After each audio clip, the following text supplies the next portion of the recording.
नमस्कार दोस्तों। बिहार में हर कोई यह सवाल पूछता है कि क्या नीतीश कुमार खेल करने जा रहे हैं? क्या 10वीं बार शपथ लिए बिना ही नीतीश कुमार विपक्ष परिवर्तन करवा देंगे? जो आज सत्ता में है भारतीय जनता पार्टी, वो विपक्ष में चली जाएगी और सत्ता में नीतीश कुमार बने रहेंगे लेकिन तेजस्वी उनके साथ आ जाएंगे? यह सवाल बिहार में हमेशा पूछा जाता है।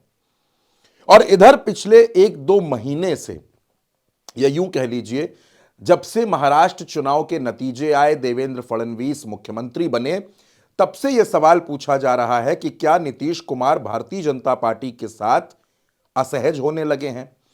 लेकिन इन सबके बीच एक नया सवाल आ गया है और सवाल यह है कि क्या इस बार खेला तेजस्वी यादव करने जा रहे हैं? क्योंकि दोस्तों, बिहार में पिछले 48 घंटों का जो घटनाक्रम है वो यही बताता है। नीतीश कुमार ने अपनी यात्रा शुरू की। भारतीय जनता पार्टी के नेताओं के बिना यह यात्रा हो रही है। दोनों डिप्टी सीएम इस यात्रा में नहीं है।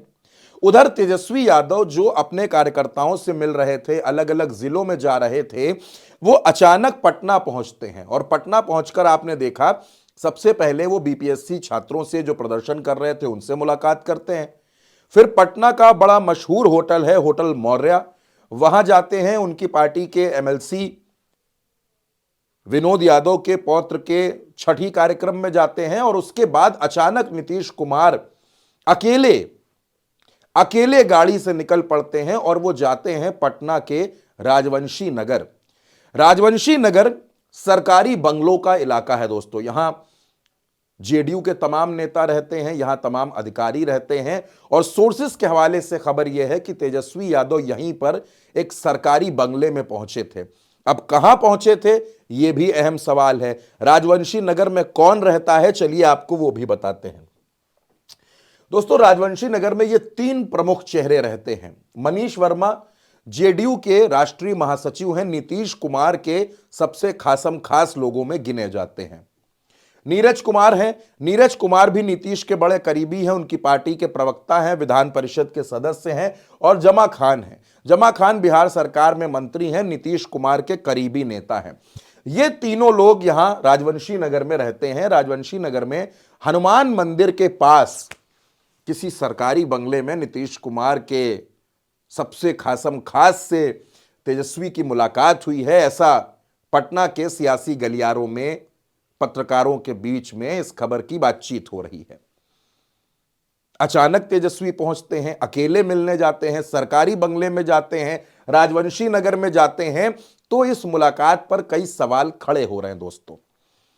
अब बिहार की मौजूदा स्थिति क्या है? बिहार की मौजूदा स्थिति यह है कि नीतीश के पास 45 विधायक हैं, भारतीय जनता पार्टी के पास 80 विधायक हैं, जीतन राम मांझी के पास 4 विधायक हैं।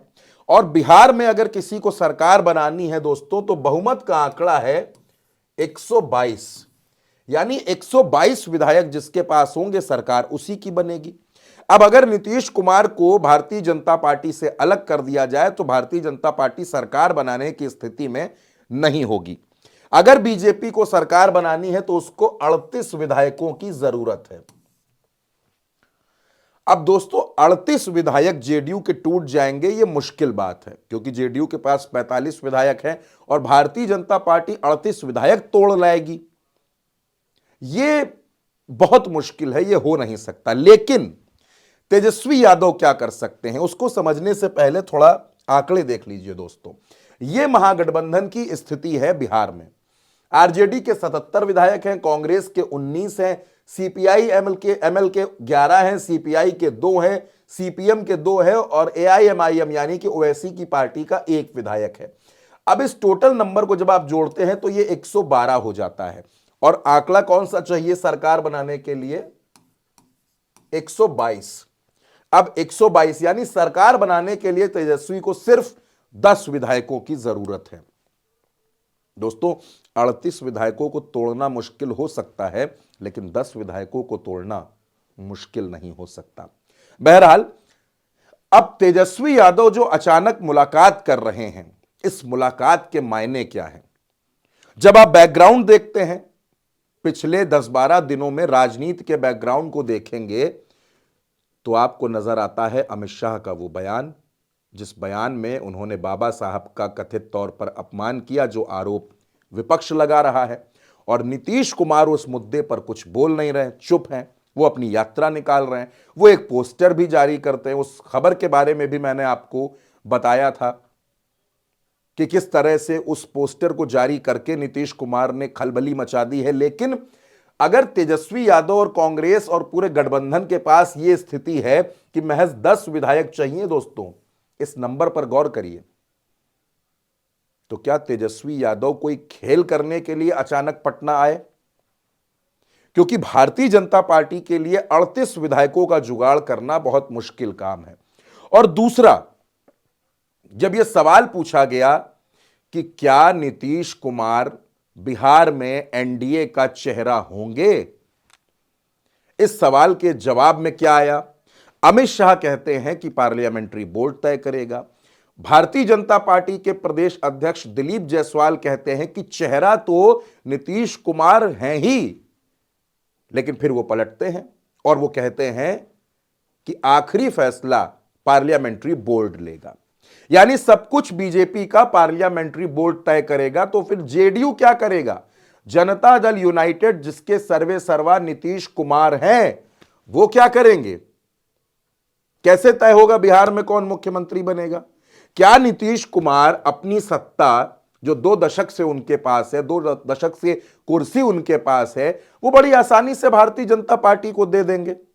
ऐसा तो हो नहीं सकता। और नीतीश कुमार यात्रा भी निकाल रहे हैं, बीच में बीमार भी थे।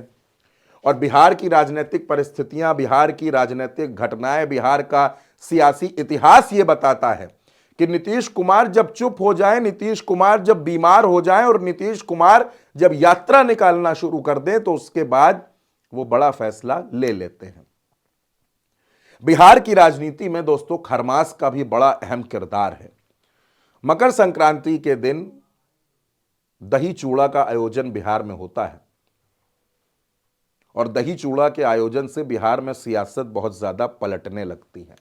तो क्या बिहार में बहुत कुछ पलटने वाला है? बहुत सी चीजों में बदलाव होने वाला है, बहुत कुछ नया देखने को मिलेगा। और उन सब के बीच सवाल फिर से वहीं आकर खड़ा होता है कि क्या तेजस्वी यादव खेला करने जा रहे हैं?